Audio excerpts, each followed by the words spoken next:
વડોદરા શહેર નજીકના વેમાલી ગામમાં આવેલા આતિથ્ય પાર્ટી પ્લોટમાં બેઝમેન્ટમાં ભરાયેલા પાણી ઉલેચવા માટે નીચે ઉતરેલા મેનેજર અને સિક્યુરિટી જવાનના મોત નિપજ્યા છે।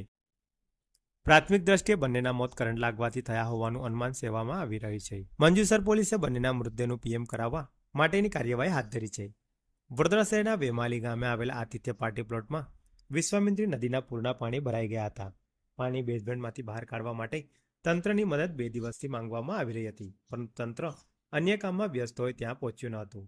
આજે સવારે મેનેજર મયુર પટેલ રહેવાસી વેમાલી ગામ તથા સિક્યુરિટી જવાન સુરેશ પડિયા રહેવાસી કારેલી ગામ તાલુકો જંબુસર જિલ્લો ભરૂચની લાશ બેઝમેન્ટમાંથી મળી આવી હતી।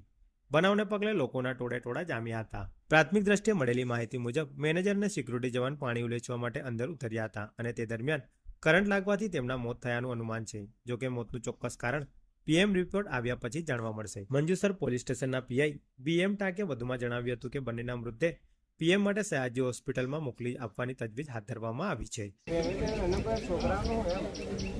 કેસ તો 10 વર્ષે 15 વર્ષે નિકાલ આવશે।